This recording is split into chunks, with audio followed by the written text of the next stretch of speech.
C'era molta gente che veniva a lavoro, oggi ce ne sono tanti, pochi purtroppo. Qui ci sarebbe un grandissimo discorso da fare per quali sono i motivi per come si è ridotta praticamente tutta l'area industriale di questo porto Marghera.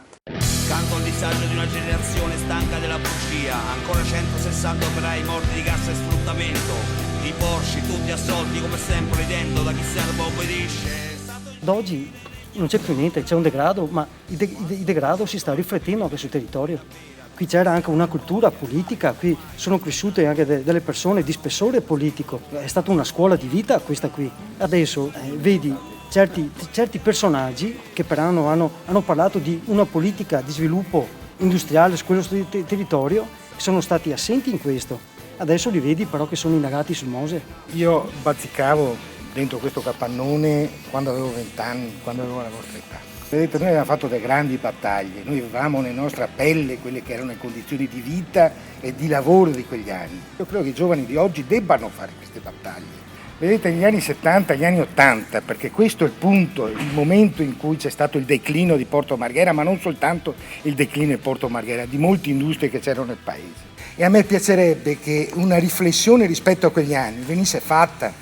Nel senso, in quegli anni c'è stata la riforma della famiglia, c'è stata la riforma del lavoro con lo statuto dei lavoratori. Ecco, io credo che una riflessione su quegli anni, voi giovani dovete farla, perché quelle erano riforme. Oggi stiamo parlando di un'altra cosa, stiamo parlando di botte sui denti ai lavoratori punto e a capo. Quando questo capannone era pieno non ci stava più la gente a sedere, c'era anche la gente fuori. Dove prima lavoravano 50.000, adesso se sono rimasti 5.000 con l'indotto sono tanti.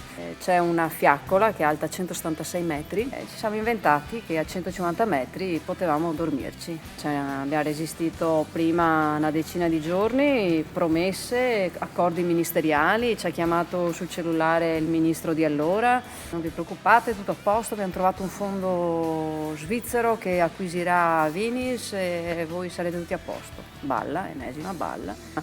Ogni protesta tu muovevi qualcosa, dopodiché ti arrivava la telefonata, sì ma allora siete convocati a Roma e adesso vedremo di risolvere. Puntualmente sono passati 5 anni e non è stato risolto assolutamente nulla.